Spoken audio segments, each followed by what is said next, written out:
Alors, le domaine de Vanibel, c'est une exploitation agricole qui comprend 28 hectares, sur laquelle on a planté 10 hectares de café sur le domaine, 1,5 hectare de vanille et 5 gîtes ruraux labellisés Gîtes de France.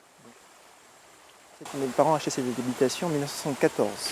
Les premiers plants de café ont été plantés en 1992. Il faut savoir qu'il faut 5 ans d'attente avant les premières fleurs et les premiers fruits. Donc, ce qui veut dire qu'aujourd'hui, nos caféiers ont à peu près 18 ans d'âge. Alors, la notoriété du café Vanibel, elle tient déjà dans un premier temps des facteurs naturels. Il faut savoir que nous sommes aux alentours de la Soufrière, pas très loin, à vol d'oiseau, et nous avons un sol acide. Nous avons aussi une lignée pure, parce que tout le monde connaît Arabica, Robusta, mais en fait, dans l'Arabica, qui est une espèce, il y a des variétés botaniques. Il faut savoir que la Guadeloupe a planté ce qu'on appelle la variété Bourbon. Que la Guadeloupe, c'est 400 000 habitants, un peu plus. Nous consommons à peu près 800 tonnes de café par an et on en produit entre 10 et 15 tonnes. Donc, ce qui fait qu'aujourd'hui, la Guadeloupe, tout le monde le sait, importe son café. Néanmoins, ce que nous aimerions, c'est d'être un positionnement, je dirais, de niche et d'apporter en fait un nouveau produit à notre clientèle. Il faut être très rigoureux sur la filière du café. Vous avez deux voies, la voie sèche et la voie humide.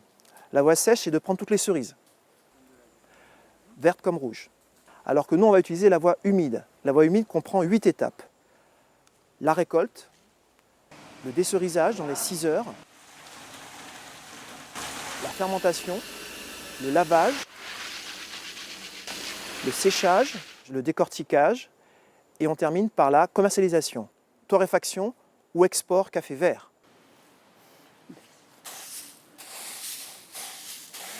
Vous entendez le son que ça fait là et le son que ça fait là. Ça commence à chanter là. C'est que là, c'est presque bon. Le séchage, c'est d'après le soleil, il faut compter un mois et demi. D'après le soleil qu'il fait. Il faut que ça soit bien sec. Autrement, au décortiquage, les grains s'esquintent si ce n'est pas bien sec. On arrive les grains arrivent à s'aplatir quand ce n'est pas bien sec. Alors, il faut savoir que le cours mondial du café aujourd'hui de l'Arabica est à peu près à 4 € le kilo. Aujourd'hui, les grandes maisons de café en Europe nous l'achètent à peu près à 20 € le kilo.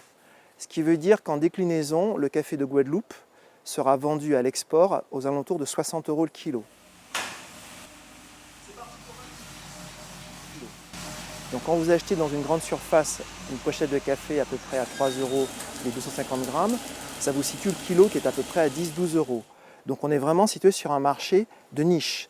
Aujourd'hui, nous l'exportons un petit peu donc, en métropole, notamment à travers Fauchon. Et puis depuis 4 ans maintenant, on l'exporte aussi au Japon. Donc on est vraiment positionné sur un segment de niche. Il faut savoir quand même que le café de Guadeloupe pourrait se vendre aujourd'hui à 60 à 70 € le kilo de café torréfié en Europe. Donc vous voyez que tout le monde ne pourra pas s'acheter un café à 60 € le kilo. Donc on est vraiment positionné sur un marché de haut de gamme. Encore une fois, sans être prétentieux.